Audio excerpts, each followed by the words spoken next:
Hey guys, welcome to another episode of Homefront Harmony. I am your host, Steve Dahl. This is the podcast for military families, providing you the resources you need, whether for financial, mental health, etc. We got it covered. Today, I am excited to connect one of our previous guests with today's guest. If you all remember having lovely Andy on our episode talking about her new venture into the world as a military spouse, we actually have the luxury of speaking with her husband, the active duty service member himself, Lieutenant Colonel Zach Singer. How are you, sir? Really good, Stevie. Happy to be here. Thank you so much. And thank you so much for your service. We really greatly appreciate it. Thank you. Absolutely. So let's kind of talk about you a little bit because we got to find out about Andy. So what made you decide to go into the service?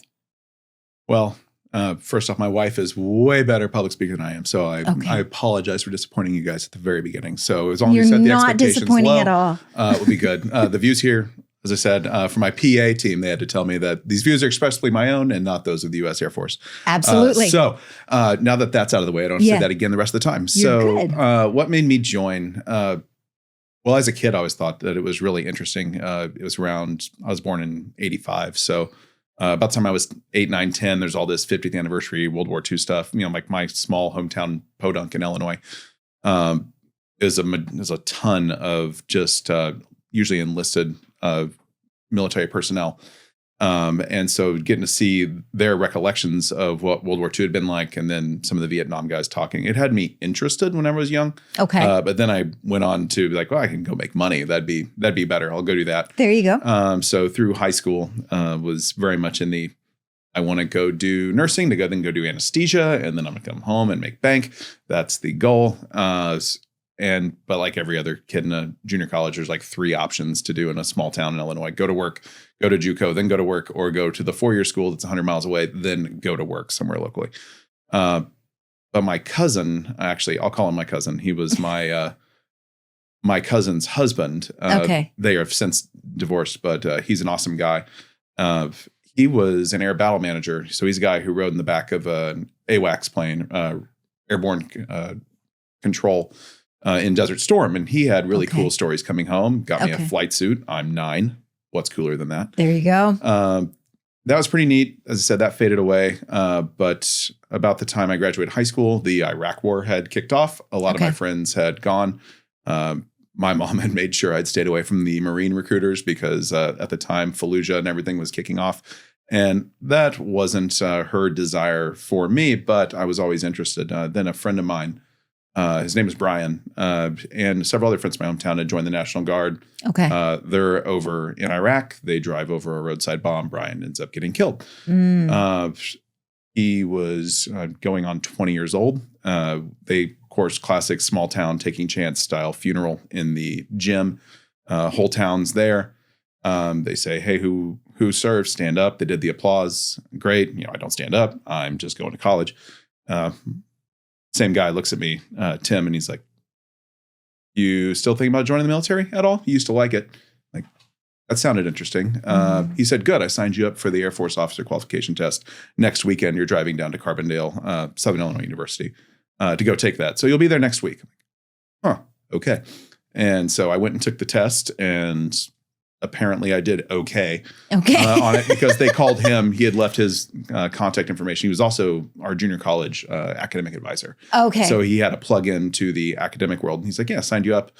They called him back like, we want to talk to this guy. So I went down and to Southern Illinois University, had no other real plan aside from go to college, get out, get a job. And they said, hey, your test scores are good. Have you ever considered, wanting to join the Air Force or fly airplanes or anything like that? Flying airplanes sounds cool. Yeah, right? Might as well try to do that until they tell me no. And so I kept going and at least making the min cut line every single time until I fell into the hey, congratulations, you've got a pilot training slot, graduate college. And it was very fortunate for me that I did. Okay. Because it was fall of 2008. So the stock market's crashing. All my friends who were going to work at John Deere and Cummins and all these other companies that had job offers all immediately pulled back because, the economy crashed, as we're familiar with in Vegas. So I was just fortunate enough to have a job and then ended up going to Columbus, Mississippi after I commissioned. So I'd say it started of, hey, that'd be neat. Yeah. then like selfish interest, like, oh, I can learn to fly. That'd be all right. We'll see if I like it. But obviously the esprit de corps and all that other stuff that goes with it is a nice environment to be in. And getting to invest in others and having others invest in you is just a really cool experience. Gotcha. I'm so sorry for your loss of your friend Brian. What was his name? His name is Brian Wright. So we went to kindergarten together, small town. So we were in a class of like 20 together growing up. And then we went to a larger grade school in the neighboring bigger town. So there were we graduated like 130 people. Towards high school, we were less of like close friends, but you knew everybody. Yeah. There wasn't like, oh, I don't know who they are. There was no such thing. Well, my graduating class was 900 and something, and I knew most everybody, whether I was close to them or not. So even smaller, you'd be a little more interactive, I would think, in that. Yeah, absolutely. You run into everybody. Yeah. And I love that you brought up Taking Chance. If you have not had the opportunity to see Taking Chance, it is a phenomenally well done movie. Kevin Bacon is the star in it. It was written by the individual Kevin Bacon portrays in the film as when he did follow a young man's body back home, and what they go through and how they handle it. And it's just, I can't even give it appropriate praise for how well it was done. It was so well written. They did a very good job. Yeah. There's a lot of things you'll see on TV and in movies, and you're like, that wouldn't happen, So when you see one that actually, they did keep it pretty strict to where it is, it's pretty phenomenal. So I like to bring those up, especially when it's a subject like that. I think that a lot of times people don't realize how often a plane's dealing with they are carrying a soldier's remains back home or whatever, Yeah, I mean, it was more interesting at the time because it was happening a lot. Yes. 2003 went okay. 2004, 5, 6, a little. Yeah, a little rough in your town. Yeah, a little bit. Yeah, I imagine. That's the worst part of war and everything that we deal with on it is the loss of life. I just hate that, but it happens. So I love that you were thinking you were going to go to anesthesiology. Fast forward many years later, he's married to a pediatrician. Who herself would have gone and done anesthesia, on her plan A. So that's funny. Yeah, life has a funny way of working out on that. It does. Okay, so you got into. You were graciously voluntold you should try and ended up getting excited about the opportunity. Yeah, actually, I had to switch. They're like, well, if you want to do medical, you're going to go to medical because. Okay. And so what else do you like? I'm like, well, history sounds fun. So I changed completely from a useful degree to a not very useful right out of the box kind of degree like history. Gotcha. Okay. Great for pre-law. Okay. Not great for going and getting a job that is technical, like the way the nursing degree would have been. Okay. Gotcha. Okay. And so you, in the Air Force, have you moved around quite a bit during your time of service? In the beginning, yeah, but it's strange wrappings. Things happen that I've been in Vegas since into 2018. Okay. So by military standards, that's forever. Yes, it is. So no, I moved. I've only permanent change of station moved like 3 or 4 times. Okay. Over 16 years. Okay. So not a ton compared to a lot, but my life has definitely changed. The first 10 years of my career, I was deployed or called TDY. I was gone for about 3 to 3.5 years of the 9.5 year total. So, 1 out of every 3 nights gone. So that pace has changed. And just since year 10, I think I've been gone a couple months total. Okay. So rapid change in lifestyle between the first 10 years of my career and the second. Okay. Now we always have a rule. If you say an acronym, yes, you have to explain what it means. Which is why. So TDY, temporary duty, deployment, or go here for a class for several months. Fair enough. How many times have you been deployed? 4. Okay. For 4 to 5 months each. Okay. But they were all in the first 8 to 9 years of my career. Gotcha. Okay. Well, thank you. I know that's a lot. It's funny because one of the topics that Andy talked about a lot was she was like the moving. And I don't think people realize it depends from each individual and position they serve as to how much you're going to move. My dad was supply. We were pretty much guaranteed every 2 years we were going somewhere new, versus some other positions. Maybe you're going to be there 3 years. Maybe you're going to be there 1 year. It just kind of varies with each there's a position. ton that varies on that. Yeah. So right now, due to the wonderful budgets of just moving, life is expensive. Like, yes. When eggs are $6, moving is actually more expensive. Who knew? It is. So the Air Force has kind of gone to like a 3 to 4 year cycle now anyway, just to minimize the cost. Fair enough. Okay. Of moving. But that still doesn't include the overseas assignments that still have to be filled on a, 1, 2, or 3 year rotation. Yeah. And so the process has slowed down for us, but I have friends like, they're in the Army, and the Army's like, that's cute. You're right. They're still moving, and they're moving a ton. Yeah. So it varies. And then by what your specialty is, and to say that a lot of it, people say like the Air Force moves you or the Navy moves you. It's impressive how much of that is actually a person. Yes. And that when you find out who those people are and how to communicate with them, it can go way different than just, to use another religion's phrase, inshallah, like they will it. Yep. Like it just fell out of the clouds. Yep. Here you go. Yep. There is control that people can have. There's some stuff we don't, but a lot of commanders actually do have the ability to influence. Sometimes you got to pay bills, but there's a lot of influence if you're willing to communicate. Yeah. Yeah. I loved moving. I'm a proponent for it, but I understand. Cool. I understand the people. My sister prefers the stationary. That's just her thing. I get it. So if you were to ask Andy, like, hey, would she love to move and go on new adventures? Oh, absolutely. Yeah. So would I. But especially in Nevada, whenever you get to blended families, kind of to the topic that we're kind of work our way around to, I have 2 stepdaughters. They're great. They're awesome, but especially in the way that a lot of the laws work in a lot of different states, like in Nevada, the best thing for those kids is to be in Nevada with both parents. The next best thing is to be in Nevada with one parent. Right. So the military doesn't have to honor that. So to say that I'm grateful for the people, those individuals I referred to that have been able to say, hey, you can still do a lot of good here while moving around and staying. Because I have a commitment. They could say, hey, dude, tough. You're going to move. And so far they've elected to not do that. And so for that, like, I'm really grateful. I know people who have, we have a phrase called geo-batching, which is short for geographically separated bachelor lifestyle. Yeah. So, their spouse has a career somewhere, or the kids are locked somewhere, and they take the assignment for 2 to 3 years. I'm fortunate in that I haven't had to do that yet. Okay. So it's been I'm grateful to the people who have been willing to make those phone calls to make sure that happened, because the easier thing to do is to say tough and just send them. Oh, yeah. Oh, yeah. In anything in life, communication is so key. And if you don't ask, the answer is always no. Yeah.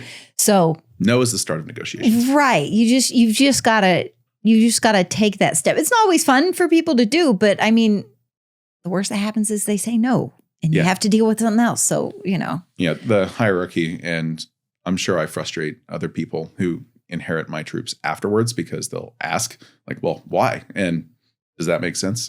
Because I do encourage like, hey man, everybody's human. Like the guy that you're about to talk to on the other end of the phone has his own stressors in life. Right.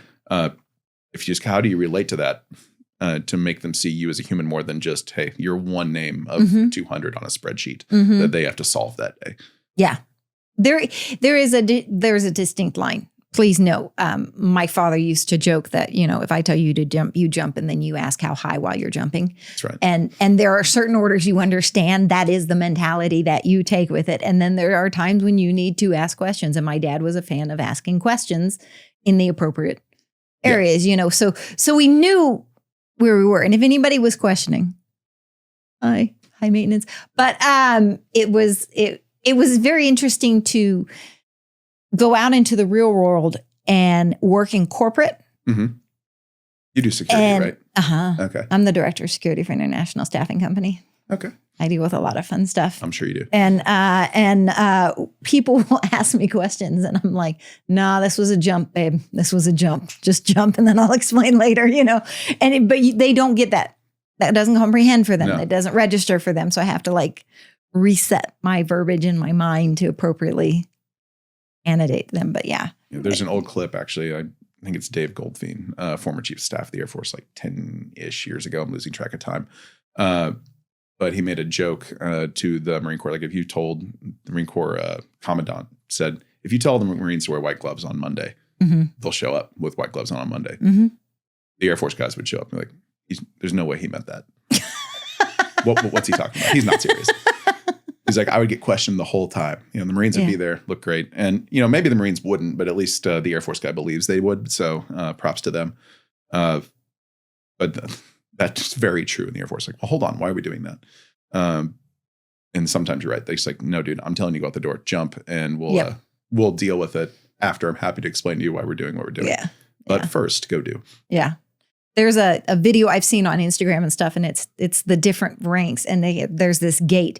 And so they show like the Marine guy dives over the gate, and then the Navy guy does a leap over the gate. And then, the Army guy crawls into the ground under the gate, and the Air Force guy walks over to the side, walks around an opening, kind of looks at them and looks at the gate, shakes his shoulders, and then keeps on walking. Because it was like, he saw that other side. It makes me laugh every time, because you just get in a mode and you get in a system and you just roll with it. And so my mindset on the military side serves very well for my security world.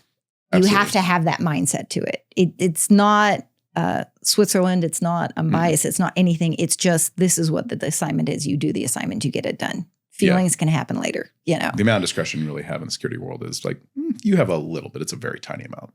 It's hard. Because then it's yours.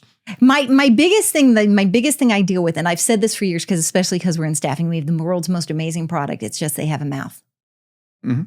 And I tell people this all the time, and I will continue to tell people this. Human curiosity is not a need to know. Okay? I know you want to know, but that doesn't mean you need to know. That's the biggest thing I deal with in the security. Everybody wants to talk to everybody and tell them about stuff. And it's like, no. Especially not if it's active. No. Yeah. When we started, we all wanted to be curious and know everything. And now people are like, you have to get another program. It's like, please, no, I don't want to know anything. Just leave me alone. Not my monkey, not my circus. Oh, it's interesting how it breaks down. And what happens most of the time is most everything I deal with ends up being nothing. It was just, we check it out and it's no big deal. Cool, nice, move on. No big deal from it. But during that checkout period, and everybody wants to be a detective and everybody wants to solve everything. And it's like, stop it, sit, just stay right there. Let me do my thing. So, leave the evidence alone. Oh my gosh, totally. Let's take it from there. So now you've been in how long now? Make me do math. I am. I mean. Going on 17 years. Wow. How long do you expect to stay? The full 20? Well, they own me until like 2 months shy of my 20. So okay. So I'll do 20. The question is, do you do more? Yes. There's several thought philosophies on that. So got it. My dad did 21. Would have probably gone to 30. He thought my sister and I wanted him to get out.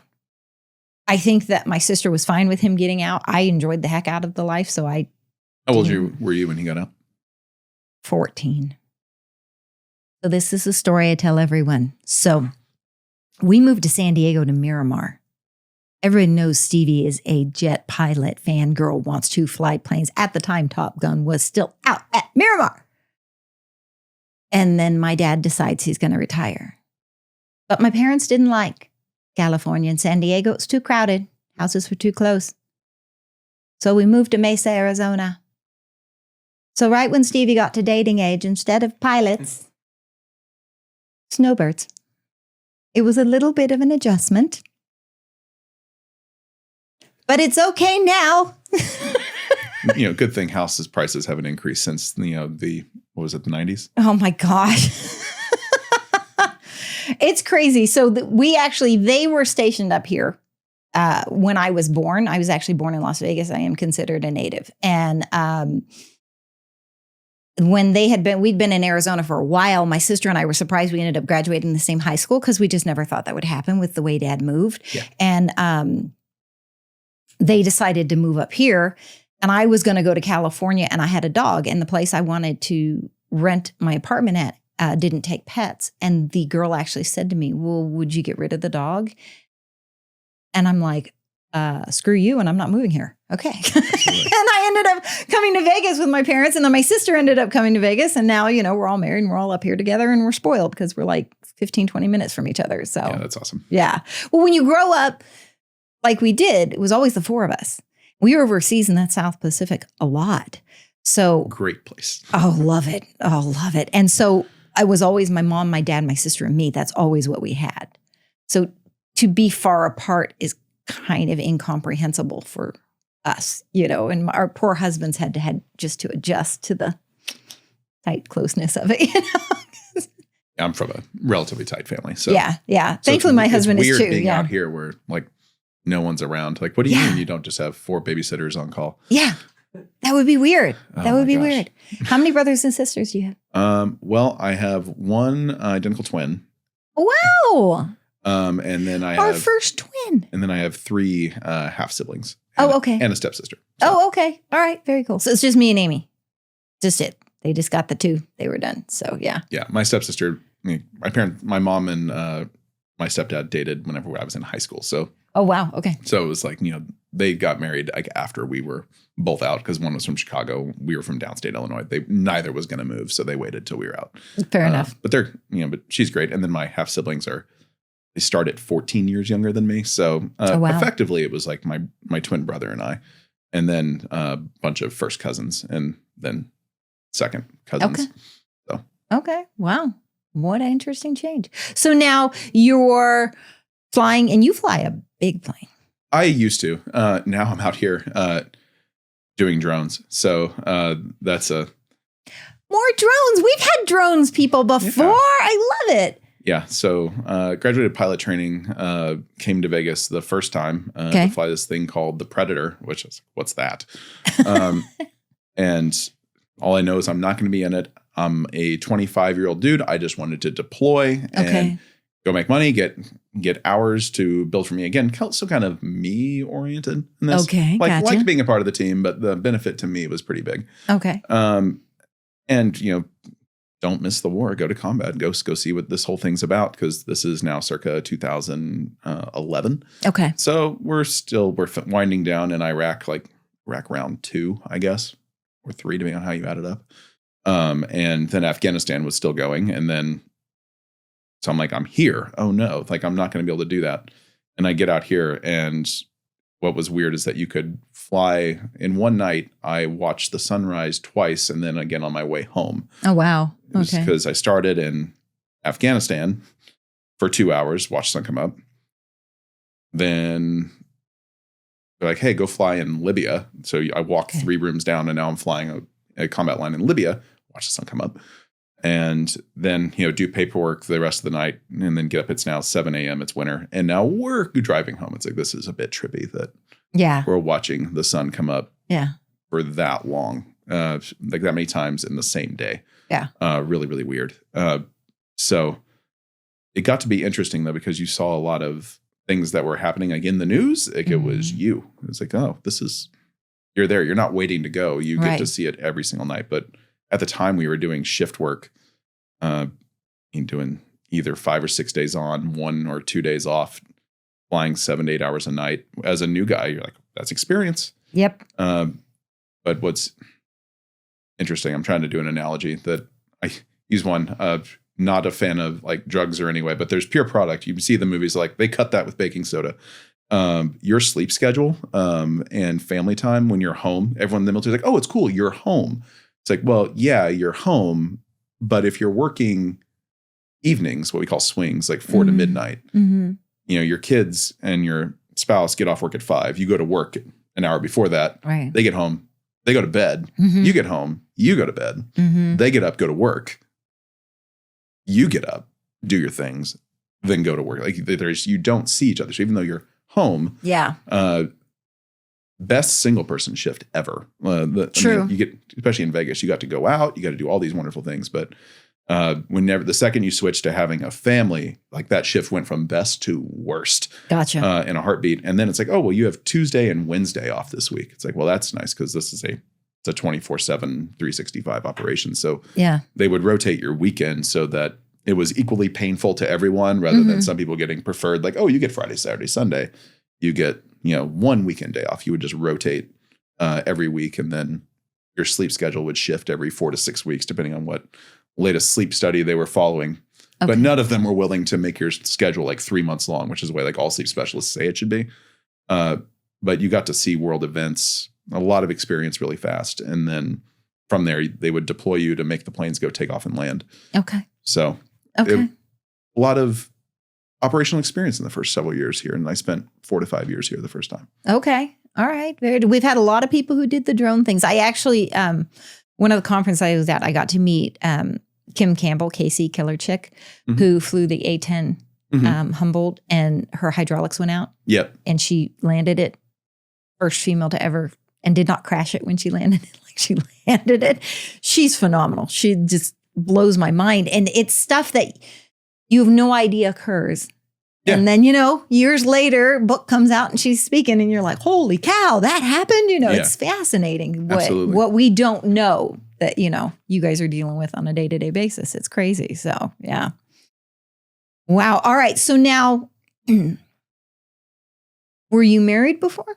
I think Andy might have said it. Yeah, we're each on our mulligan marriage. Okay. So my first relationship, was fine. Nothing tragic, but I would say like the operational tempo of what all of my upgrade and moving and deployments, all that stuff played into the time. Ironically, though, if I hadn't had that marriage, I wouldn't have been back here to actually meet Andy. Okay. I was kind of given an ultimatum of go back to Vegas or get divorced. So I came back to Vegas, then promptly got divorced. Okay. That's cool.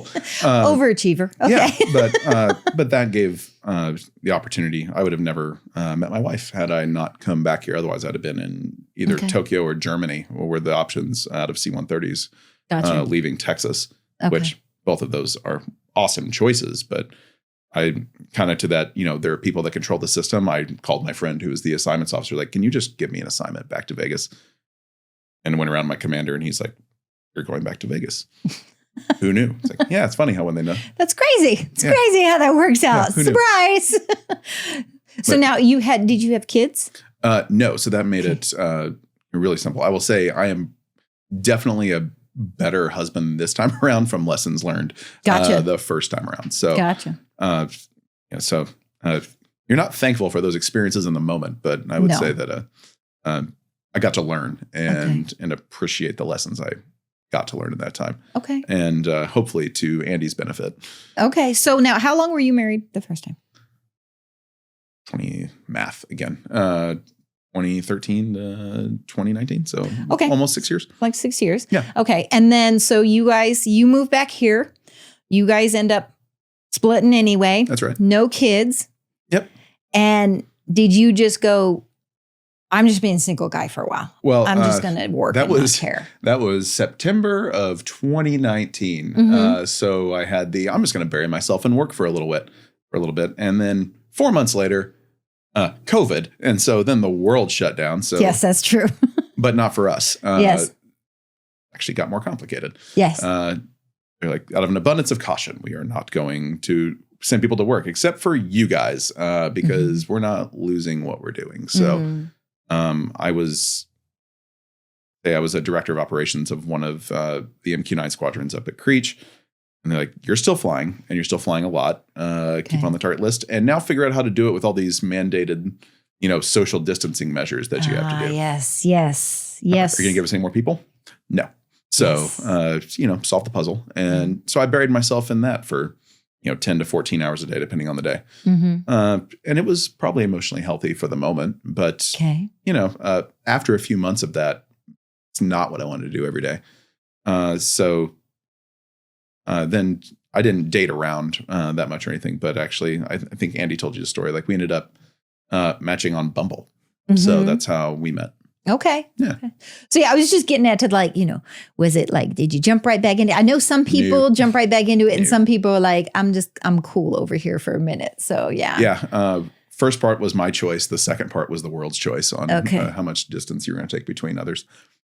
Fair enough. It happened to all of us. Yep. Yeah. Fun times. So you see Andy on Bumble and you guys start chatting and you go out on a date. Yep. And you find out not only is she gorgeous, but she's also extremely intelligent and she's successful in her career. Yeah. And I should have listened to her on the first night. She's like, my goal is to buy a COVID test machine because you should see what their ERs are paying to do that. Oh, wow. I'm like, yeah, we should. Yeah, that'd be cool. Yeah, but this is just a person I'm just talking to. Like, right. Okay, sounds great. Should have listened. That said, she didn't buy it either. So it's not like she was wrong. Right. But, it was a good idea at the time. It was a fantastic idea. And now we have, no strip tests that you can do it at home for nothing. Yeah. And then the treatment doesn't change. So whatever. Yeah, it is what it is. I say to my husband now, it's like the flu. It's just always going to be there. It's just always going to be something that we'll run into have. It was funny when I first came out and we were doing the social distancing, we went over to my sister's house and we were hanging out in the backyard because my sister has a pool and everything. And we're just getting together as family. And my parents are over there and my sister had one of those pool noodles and she was using it to hold between people because the 6 feet away. Out of an abundance of caution. And my niece goes, Mom, that's not 6 feet. And my sister was like, oh no, because she was trying so hard to just do it right. But it was so funny because it kind of broke up the seriousness of the situation at the time. Right. We had all been stuck in the house and it was just nice to get together and to do things. And it was right when we were in that thick of, we had no idea what we were doing. So we were just doing what everybody told us to do. So do your thing. But yeah. So, all right. So now you meet Andy and you're smart enough to go, well, she's pretty awesome. Yep. Yeah. How long did it take before you were like, dang it, she's pretty dang what I want to keep? It was relatively quick. I mean, what I will say is like, the second time around, you know a lot of what you don't want. Fair enough. Fair enough. Okay. And, she was a lot of like what I did. Wanting someone who had their own career and the ability to say take care of themselves is probably the wrong phrase, but to be independent and have the capability was important to me because of the military moving thing. I had a warning I was going to get orders back to C-130. So like, hey, we've matched, like you're about to leave. And so I had to make a call real fast of like, hey, can you turn those orders off, please?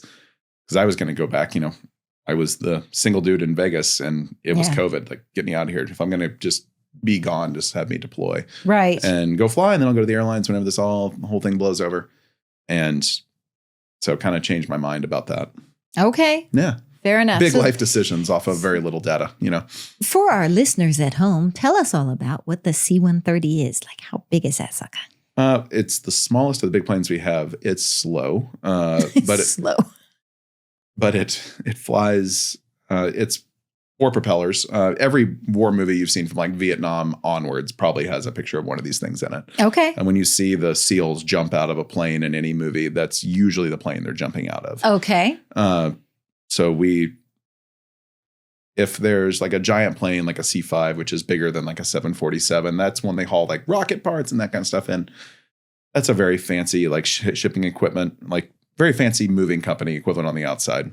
And there's a C-17, slightly than that, but the backbone of the fleet, more, slightly smaller than a 747-ish size, can haul a lot of cargo.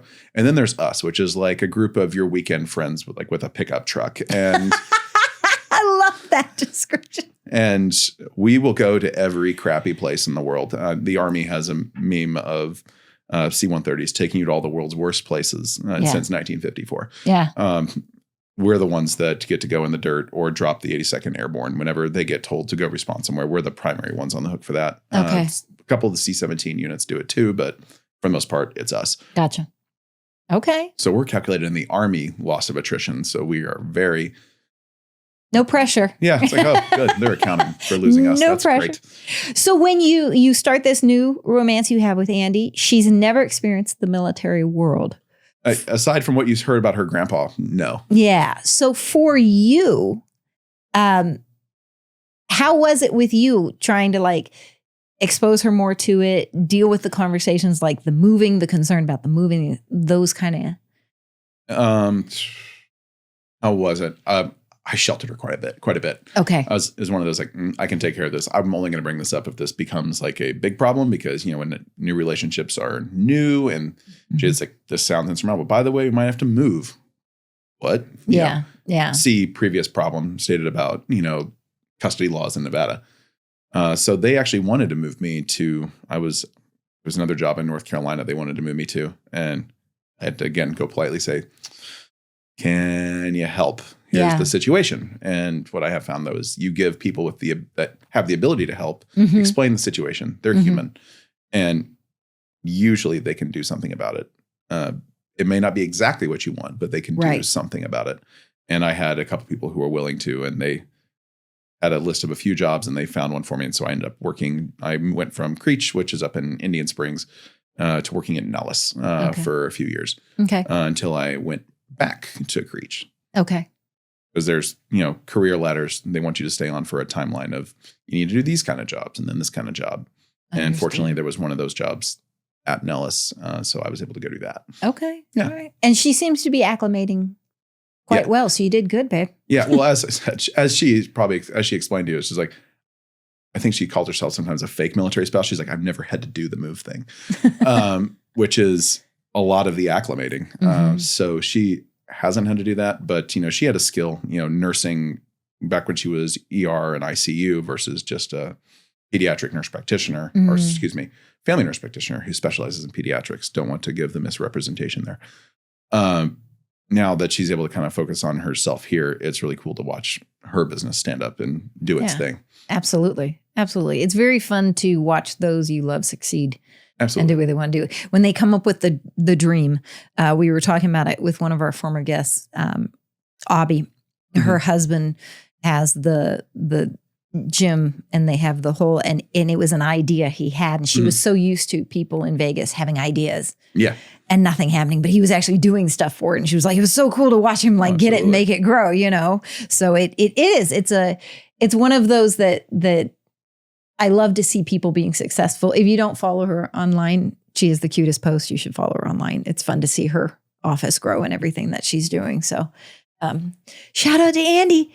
It's so all Shameless right. plug. Love it. Shameless. I do what I do. So it helps all of us. So please. Yeah, I'll do what I can do. Now, so that at this time, since you've been in 17 years, you're looking at, you're coming up to the point where you're going to have to make a decision on the 20th. You guys are starting to have conversations now?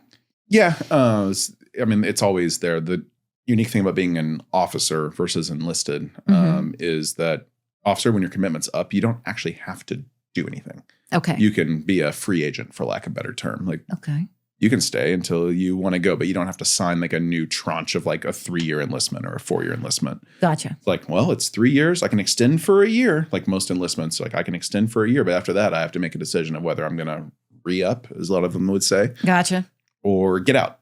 Okay. The officers don't have the same problem. Okay. So the one time I could get out after a 10-year commitment post-pilot training was a year I was free. I was like, oh, good. I can make my own choices. And I was set on getting out. Okay. I was going to go to the National Guard or Reserves, go fly for an airline. See, COVID problem. All the airline pilots went back to the Guard and Reserve units, and they all of a sudden were hiring no one. So it's decision made for me. Yeah. It would be a little bit. So we get the luxury of kind of being able to see what comes next and then make a decision. Say right now I'm a commander at Creech, so I will be doing this job until summer 27, or if they find someone better, they can kick me out, obviously, but of that role. But I think I'll be doing that role till summer 27, and then that takes me to basically 2 years from getting out, and then that's a whole different discussion. They really can't move you because it incurs a commitment. Gotcha. So. But it kind of seals the fate, you will be getting out at 20 at that point. But it's a decision I have the luxury of being able to make it. Nice. Do you think you're going to end up still going to the airlines? Honestly, it's probably lower now, unless I go back and go fly manned airplanes versus what we call unmanned. The way the FAA categorizes it, and for a lot of very good reasons, but some of them are being overcome. The RPA hours don't count. The drone hours don't count. So even though RPA? I have, remotely piloted aircraft. There you go. Good job. Drones. all covered under drones. I like the quotations, just so you're clear. Well, there's just so many things. People are like, oh, I'm a drone pilot, and they have their goggles and a joystick. And then there's what we have, which these are the size. The MQ-9 is the size of an A-10, roughly, for dimension comparison. And the Predator was the size of a Cessna, like 172. Wow. Small plane somebody would fly. So they're normal size planes. They're not quadcopters. Yeah. And you're operating these in the airspace with everything else, but the FAA doesn't count it towards ours. That's a great comparison because like the Olympics are going on right now. And the skeleton where they go face down, like on the luge thing, terrifies me. But what was amazing is on the bobsled and on the luge and on the skeleton, they have little drones, the ones you all are recognizing as drones, not what he dealt with. And they're flying down the track with the people. Holy crap. That's a whole different experience to get it from that angle. Like you feel like you're on the dang thing with them. It is like fascinating. It is. And you have to be a pretty good pilot to keep up with that. I don't know how they're doing it. If they're tagging the person and then having it follow because they either load the route or if it's someone physically controlling it. I don't know what they're doing for that. See, I didn't know you could do the tagging. I just figured it was somebody going, near. So yeah. Maybe. But there's ones you can get for like outdoor sports that like you put the little tag on you and you throw it in the air. And that's how you see like a lot of snowboarders and skiers on the mountain get those really cool shots. Oh, that's awesome. And it'll just it follows you. Yeah. That's so cool. But ours flies more like a traditional airplane. Yeah, I would imagine yours is more of like a traditional airplane. Yeah. Yeah. It wouldn't fit in the little track with the person going down. Not unless you watch like the movie Eagle Eye. Like, yeah. Again, sometimes the stuff in movies and TV not happen in real life. That was my favorite when we were talking, our last guest intake, Scott Carvin, was talking about because he works pilot than me who flies a whatever a pickup truck with friends. Hey, PD party of one, have a seat. Okay, so he was talking about when he was working on the movies, and I was saying, can you really do some of this stuff? Because he was a Blue Angel, he did some crazy stuff, and we were asking Rob Novotny, Blender, former commander at Nellis, and when the Thunderbirds, can they do this? How close are they? What's this and that? And both of them were like, yeah, you can do this. And then intake goes, but the one scene where he did that no, you can't do that. Yeah. Oh, okay. Yeah, you don't want to do that. It's like, that'd be bad. Like, okay, good to know. These are the facts we don't know. This is why we have to ask you. So now we know his drones would not fit on a track when somebody's doing a bobsled. Yeah. Okay. It would hurt them. Yeah. They would not General get very Novotny, far. Blue Angel guy, me. Yeah. Yeah, thanks. Welcome in the company. See, Homefront Harmony, you're all important to us. Trash haulers too. Thank you. Good. My goodness. No, we wear that as a badge of pride. Actually, Okay. There is actually a book. If you want to read about C-130s, there's actually a book called Trash Haulers. Okay. It's actually the name of it. Oh, okay. So everybody, check out Trash Haulers. Important read. There'll be a quiz later. Okay. Yeah. Oh good. my goodness. So now, all right. So we airline, possibly not, trying to figure out, even if you want to stay in. Yeah, no idea what I want to do when I grow up. Right? I still don't know. Sorry. I just turned 50 and I still don't know what I want to do when I grow up. Just what's winging weird it. Then you just figured out that your parents were you at one point and they were just doing their best and they had no idea. And you had full faith in them. Well, here's the thing. Okay, my husband and I don't have kids. And we're like, geez, y'all had kids too. You had to like make good decisions and stuff. We try. We're good people, but we have fur babies. Fur babies are really easy. Give them a treat. You love on them. Well, we don't right now. Our babies died a couple of years ago, and we went through we had a rough patch right after from COVID and on, where I lost my mentor for my company, Bernie Howard, and then my dad got diagnosed. 13 days later, August 2nd of 2020, I lost Bernie. Daddy was diagnosed August 15th of 2020. We lost Dad October 10th of 21, the day before Jim's birthday. And then April 5th of 22, our baby girl Anna, our Jack Russell, was 17, and we lost her. And then the following year, August, I believe it was 21st of 23, Jack, our other Jack Russell, we lost him. And Jim and I were just like, we just can't for a bit. We just can't Just Time everything out. stopped. Yeah. So we're just now to the point now where we're going, okay, we might rescue another fur baby. Well, we were almost there. We had Were that. you? So, sorry to hear about your dad and your mentor. But we had the pets thing. Did you? I had 3 dogs. Ones I didn't inherently pick out, but They always pick you. You don't pick them 100%. well, see first marriage problems of like, oh, I guess I'm keeping the dogs then. Oh. And I'm like, I grew up with dogs, like dogs. Yeah. But they got old. Then the 2 dachshunds, one was 16, one was 14, so they got up there. I'm like, cool. I'm down to like one old Chihuahua. And then Andy finds a Corgi and it's like, she's like, I want a dog. I'm like, I was so close. So close to being done, which I love my Chihuahua. She's great. Love the Corgi. She's great. But man, I was like, we could just go travel. There's no babysitting. Yep. This could be so good. That's the big dogs debate cost Jim and I more. have. Yeah. Because the things Jim and I talk about, we can leave the house. Sunday is our one day a week. We're together. So he's in real estate. And I say this all the time. And people, there's no comprehension of him having free personal time. No. People call him all the time. He'll call and he'll be like, oh, I'm at dinner with Steph. We're out, having dinner. And they're like, oh, cool. What I wanted to know was that's nice. Romantic date. We don't care. We just have a cool question. You work for We just me. need to Answer know. my question. And I'm in security, which doesn't have a time either. It stops. Yeah. Criminals don't work 9 to 5. I always likened it to, I joke when I was a kid, and I'm going back, so people, I'm old. But Bugs Bunny, they had cartoons where there was this sheepdog and Wile E. Coyote, and they would clock in. And they'd be like, how you doing, Fred? I'm good. How are you? Good weekend. Okay. And they take their lunch boxes and they go. And the sheepdog, the coyote would try to get the sheep and he would beat him up and everything. And then but you have a nice night. Okay. You enjoy time with your wife. It doesn't work like that in security. Okay. Criminals don't care what time of day they're working it. Absolutely. But so Sunday is the one day a week. I'm not physically at the office. He's not physically out somewhere, and we have the day together. And so we spend we'll leave the house in the morning and we won't get home until night, and we'll go have fun and we'll gamble and we'll eat out and we'll just do our thing. And we said, if we have fur babies, we have to get home.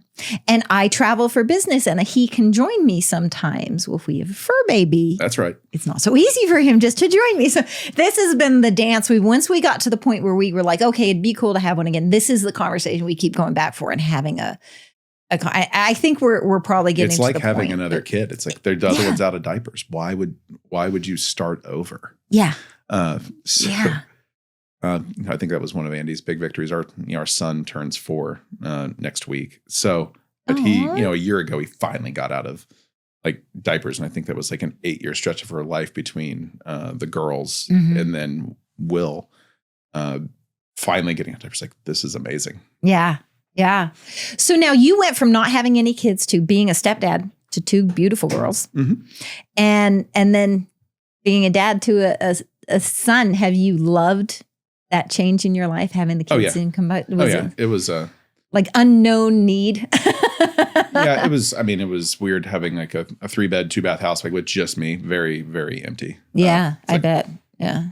But like the things that this was really important. I have to stay at work because I have to do this. And are now a lot more like, Yeah. Like there are some things. There's a short list of things that I must do. Okay. When they come up, and then there's things that I could do if I chose to. Yeah. And the list of things that I must do really got a lot shorter whenever I had the kids. And it's like, well, time to get home. It's going to be that person too. Gotcha. I always said like my number one fear was a wall full of accolades and an empty house. Ah, gotcha. Yeah, that's a fair statement. That's very fair. That is. So what's your favorite thing about being a girl dad?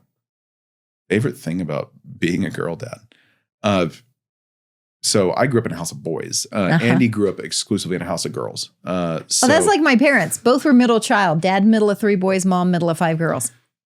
So the things that I think of when I think childhood, the activities that we did are just, especially being rural country versus Las Vegas, the exposure of things that they don't necessarily, that I just considered normal that they didn't get to do. So they went back to my hometown and we had a city pool that they could go to and just you would walk out, walk down the block, go to the pool, do your thing. What adult turns their kids loose to go walk down the street to go to the pool by themselves here in Vegas? Not many. Not, under age 8 kind of thing. So getting to watch them experience a lot of life of like, let's go take the Jeep and let's go up to the mountain, like that kind of thing. Like, we've never done that. Like, this is cool. Like getting to do a lot of like firsts with them, because especially they were COVID babies too. So, the eldest was, she was 4 during COVID. The younger one was, the stepdaughter was born in 2018. So a lot of like the social norming, just getting to go like play, and some of the things like we still catch, like getting to watch them experience those things for the first time is really, really cool. And like we haven't got a chance to do like any like the daddy daughter like dances or anything yet, but like those would be neat. I'd like to do that. Yeah. But just like living where we do, since Vegas is so spread out, it's not like the hometown, like, oh, we're just going to buzz over here for the night. It's like, well, that's 40 minutes away. So drive over and do that. But being able to watch them experience a lot of things for the first time that I just considered normal was really cool. Mm-hmm. What do you look forward to the most teaching your son? Well, he's crazy about cars. I have a bit of an affinity for cars too. So a bit of an affinity. Yeah. Being polite. Getting to watch him like learn to operate stuff and just build the confidence of, I can do that. Yeah. That's anything rather than, oh, that looks too hard. There's too many buttons, that kind of thing. He's like, no, he's like, I want to drive that. Cool. Like, yeah, let's go. But he hates bike helmets. So right now we're in this fight of trying to get him to like, I know he's like, I'll ride the bike. I don't want the helmet. I'm like, well, it's a precondition for. Yeah. I look back at the stuff we do now versus what I did when I was a kid. And I'm like, wow, how am I alive and okay? We used to. So in Australia, my sister and I would go on walkabouts. And we would pack a lunch and we would just go walk out in the desert. And there's a lot of stuff that'll kill you out in the desert in Australia. If you've never been, you know. And they will aggressively, whether you did anything to them or not, try to kill you. Okay. Grew up, we did that all the time. Yeah. I grew up on a farm, so it was like, yeah, go outside. I'll see you. There was literally a massive cast iron bell that they could ring that you could hear from like a mile away, like if they wanted you to come home. My mother, there was a whistle. The whistle got blown when the sun was going down. If you were not home, the whistle got blown. You had to get your butt home if you heard that whistle. That was the rule. But you know what? We walked to the pool, the community pool. We'd walk to the pool by ourselves all the time. Yeah. But not in Vegas in 2020. Well, we weren't in Vegas, and and that's the thing. And now with my niece, she just started college and she's experiencing life and she's doing things. And my poor sister and my mom are like, oh my gosh, and bless her heart. There are moments when my niece is my sister's daughter, and there are moments when she's mine. She does things the way I do, and I'm sorry. I'm so sorry. But have fun, girl. Okay. Because she's like I was. It was just, well, why the heck? Give it a shot. Let's see what happens. She's insanely intelligent and like has a voice of a goddess, but I did not have that. But yeah, it was that stepping out and seeing it, what we're going to experience. So they just had the snow day for her first official snowy day in Reno at UNR. And and they canceled school for the week because the storm's been bad around here. And so she's like, this is amazing. I'm like, wait till you have to do stuff in it. So. But yeah, when you're in college and you don't have to, it's amazing. Right. It's wonderful. It's wonderful at that point. So very cool. Well, I love that your life has kind of taken the route the way it did, and you've just hung on and enjoyed the ride. Oh, yeah. I love that you were able to do that. I appreciate the service you have done for our country that I know you're going to continue to do, the time you've spent in combat. We work with we've been able to have a few. We had Intake is president of Blue Angels Foundation, 22 warriors. We had Bill Emmel on here. A lot of those around helping those veterans who got out of service and were still wearing and carrying things that affected them and need that extra help to it. So this community is pretty neat. Vegas, if you don't know, the community that was under like we had a Preach Awards ceremony last night, but it was at Aliante, and the community partners that are there, our mutual friend, Felicia. So, she's in the realty business now, But she started when she got sent out here to do drones a long time ago.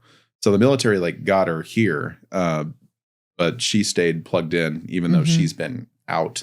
Like she was a contractor instructor when I went through learning to make the things take off and land. She was yelling at the person in the seat beside me. Full circle, people. Yeah, it was funny. It's like, oh yeah, should definitely buy a house from her. That was my thought in 2012. But it turned into that, and then she sponsored squadrons, and there's a lot of people that have done that got out or have some tie. And then there's people who have no tie to it whatsoever. Like, hey, we just want to do something to contribute. So a lot of the casinos or even community partners, brokers, realtors, owners of small businesses end up. I wound up, I'm trying to think of his name, and I feel really bad for forgetting it, but owner of like Gowden dealerships opened up his like car collection for a small thing. This was over a decade ago, and he was a honorary commander at Nellis, and just people who are going out of their way to just show appreciation in some kind of way. Yeah. And because the military people, I'll be honest, like when you go in when you're 18 or fresh out of college and you don't pay for insurance and you're used to like getting discounts, you don't realize that like, dude, you're at this casino right now at somebody's behest. Owner of South Point usually donates a lot of the space for the use of like the Air Force Ball and everything here. So it's done by people. Yeah. To say that we're grateful, we are. So thank you all very, very much. But a lot of the service members, sometimes you have to make them reflect like, oh, all we got was this. It's like that entitled youngest kid. It's like, hey, dude, like no one had to do anything for you. Right, right.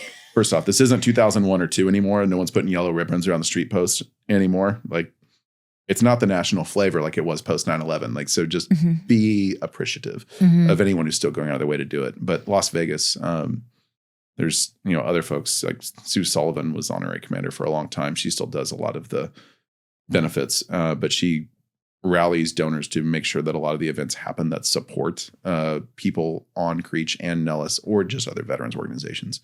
So they all do a lot of great work. And there's the Nellis support team. Like it's an entity that if you call and have a problem, they can help. If it's with local businesses, they can help straighten it out. Nice.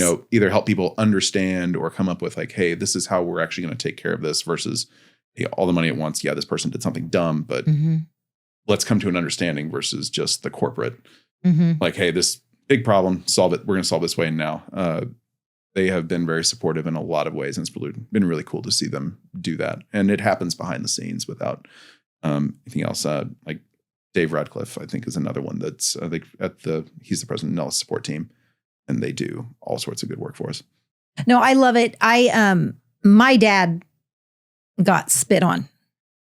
He was in San Francisco. He was in his uniform, and people spit on him because he was a Navy guy, and there weren't the support and the systems that they have now. Now we always can add more. We can always get better than we are, but we have come a long way. And it's something that I love to make sure is acknowledged. I'm very adamant about thanking people for their service because of knowing how my father was treated. And intake said, don't just thank them for their service. Ask them, how are they doing? Because it's more than just the passing in the night kind of, and I appreciate that so much. I love that, Bill Foley, who owns the Knights, actually does a lot for military families. Well, he's a vet. And so America's Vet Dogs had one of their dogs train and be the Knights dog. They'll have the dog serve a sports team for a while as they're going up in training. And when the dog graduated, they actually gave him to Bill Foley. Oh, that's cool. To keep. And I thought that was a very cool thing to watch it expand and keep growing. And Rob Novotny, I know, has been on the board and does a lot of work with the Golden Knights charity that they support the military as well. I just love seeing that happen as much as possible. And it's funny because we've had conversation about asking about discounts and stuff like that. My dad wasn't one to ask. Yeah. He just didn't. My father-in-law is always like, but if you could, and my parents were like, well, shoot, we had no idea. We could have been saving money on this. Right. So it's just that mindset, it's funny. We all have a price, right? Like, I go to like a fast food restaurant, I'm not asking about 50 cents. But if you're at the steak joint that's $150 a steak, like 20% means something, right? 100%. But there are a lot of them that don't like overtly advertise it here. But there's ones that if they recognize your credit card or your ID, like, and then just being a local goes a long way too in Vegas. Oh yeah, it does. It does. It does. It's good to ask questions. Remember, the worst that happens is someone says no. Yeah. So just don't get mad and act like you're entitled to it. There you go. You chose to come there. There you go. There you go. Well, Zach, I want to thank you so much for joining us and being on the show with us today. I really appreciate it. I know I'm behind, under General Novotny, but I'm very happy to be here. Hi, cargo pilot, not fighter pilot. So, no, this was fun, and thank you for all the support that you do for all of our military families. Absolutely. Thank you. I hope we get to continue it and keep doing more and more. So thank you and appreciate your service. And I love that Andy's now a hero on the home front. All right, my friends, it is that time. You know what you need to do. You need to like, share, follow. We are on Facebook. We are on Instagram. Good God, we're on TikTok. Ugh, what's wrong with me? We are on YouTube. We are on Spotify. We're on Apple Podcasts. Thank you so much for your time with us. This is Homefront Harmony. We will see you next time. Have a great rest of your day.